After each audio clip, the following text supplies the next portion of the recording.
네, 안녕하세요 여러분들 반갑습니다. 대기업의 권혁철입니다. 최근 이 롯데그룹 파산 썰 찌라시가 업계와 투자자들 사이에서 큰 화제가 되었었죠. 그런데 금일 이 롯데그룹은 공식적으로 반박하면서 이 유동성에 문제가 없다고 강조했습니다. 또한 이 계열사 전반의 재무 안정성을 유지하기 위해 만전을 기하고 있다라고 밝혔죠. 그래서 오늘은 이 롯데그룹의 유동성에 대해 좀 자세히 분석해보는 시간을 가져보도록 하겠는데, 여러분들께서도 이 주제에 대해 의견이 있으시다면 댓글로 꼭 남겨주세요. 그럼 본론으로 바로 들어가 보도록 하겠습니다. 자, 먼저 이 찌라시 내용을 좀 살펴보도록 할 텐데, 이 소문에 따르면 롯데그룹의 부채는 39조 원, 그리고 2024년 당기 순이익은 1조 원에 불과하며 이 유동성 위기로 그룹 전체가 위험에 처해졌다라는 내용이죠. 이 금융 당국이 좀 이를 예의주시하고 있다라는 소문까지 덧붙였습니다. 그러나 오늘 롯데그룹 측은 이를 전면 반박했습니다. 롯데그룹은 부동산 자산만 56조 원, 그리고 가용예금은 15조 원으로 좀 안정적인 유동성을 확보하고 있다라고 발표했죠. 즉, 찌라시 내용은 좀 사실 무근이다라는 입장입니다. 그렇다면은 이러한 소문은 도대체 왜 퍼졌을까요? 이는 이 롯데케미칼과 이 롯데건설의 문제에서 좀 비롯된 것으로 우리가 확인해 볼 수가 있겠습니다.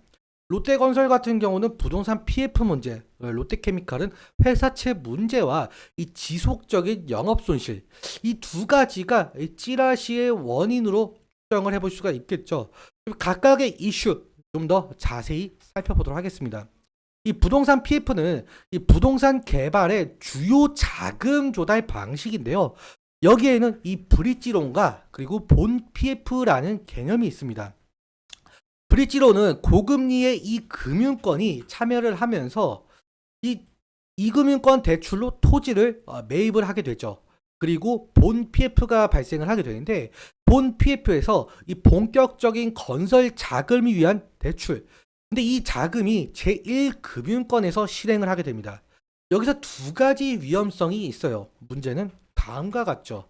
본 PF 대출이 나오지 않으면 브릿지론을 상환이 불가능해집니다. 그러면서 연체가 발생하게 되겠죠. 그리고 만약에라도 본 PF 대출이 나와도 분양에 실패하면 상환이 불가능해지겠죠. 그런데 2023년 들어서 금리 인상과 이 부동산 경기 악화로 인해 이 두 가지 문제가 동시에 발생했습니다. 이 대표적인 사례로는 태형건설의 부도 위기를 좀 들 수가 있겠죠. 근데 사실 이 부동산이라는 것은 정부의 정책과 상당히 밀접하게 연계가 되어 있기 때문에 이 금융 당국에서는 이 부동산 PF 관련을 좀 계속적으로 손을 보고 있었던 상황이에요. 그리고 롯데건설 측에서도 이 PF 보증액을 좀 낮추기 위해서 최근 이 PF 사업장을 좀 구조 조정 중에 있다. 그래서 아마도 이 롯데건설이 PF 문제로 현재 자금 경색에 좀 시달리고 있다라고 판단하면서 찌라시가 나왔던 것으로 우리가 생각을 해볼 수가 있겠죠. 그리고 롯데케미칼 같은 경우는 아무래도 이 회사채 문제로 좀 우리가 생각을 해볼 수가 있겠습니다. 롯데케미칼의 회사채 관련 잡음. 롯데케미칼은 회사채 14개 이상에 대해서 기한 이익 상실 사유가 발생을 했다라고 하는데요. 이 사유가 발생을 하게 되면 그 즉시 채무 이행을 해야 하죠. 뭐 그 사유는 영업 이익을 좀 충족하지 못해서 뭐 생겼다라고 하는데요. 하지만 롯데 측에서는 이 지난달 기준으로 유동성 자금을 확보하면서 뭐 상환에 문제가 없다라고는 하고 있습니다. 그런데 사실 아시다시피 이 롯데케미칼 영업 실적은 나날이 줄어들고 있죠.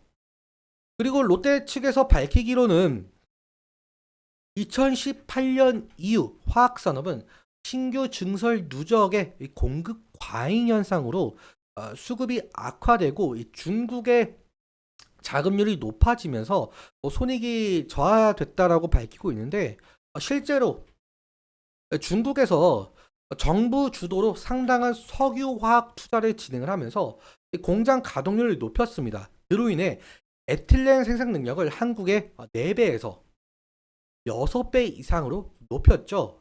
실제로 에틸렌과 나프타의 스프레드는 현재 200달러 안팎으로 손익분기점인 이 300에서 400달러에 미치지 못합니다. 즉 롯데케미칼은 생산 비용을 감당하지 못하는 이 구조적인 손실을 보고 있는 상황이 될 수가 있겠죠. 결론적으로 말씀을 드리자면 지금 현재 이 찌라시는 이 롯데건설과 롯데케미칼의 문제로 인해 롯데그룹 전체의 유동성 위기설이 발생했다라고 생각해 볼 수가 있겠습니다. 그런데 롯데그룹은 현재 자산과 유동성을 바탕으로 안정성을 확보하고 있다고 주장하고 있죠. 다만 이 지속적인 경기 침체와 또 불경기가 이어진다면 실제로 유동성 문제가 발생할 가능성도 우리가 배제할 수는 없습니다. 이 롯데그룹이 현재 상황을 좀 타개하기 위해서는 이 부분이 좀 필요할 것 같아요. 먼저 첫째로 이 부동산 PF 문제가 해결이 돼야 되겠죠. 이 부동산 경기가 활성화가 되면서 이 미분양이 되는 그러한 건물들을 해소가 돼야 될 것으로 보이고 있고, 그리고 두 번째로는 화학산업 개선이 될 수가 있겠죠. 이 경기 활성화로 인한 이 소비 증가, 그리고 매출 개선, 그리고 세 번째 내부 구조 조정입니다. 그리고 효율적인 재무 관리가 필요해요. 결국에는 현재 문제는 이 경기 침체와 이 고금리로 인한 자금 경색으로 귀결될 수가 있겠죠. 이를 해결하지 못한다면 그룹 전체의 유동성 문제는 현실화가 될 가능성도 있겠습니다. 결국 현재 문제는 이 경기 침체와 고금리로 인한 자금 경색이라고 생각해 볼 수가 있을 것 같습니다.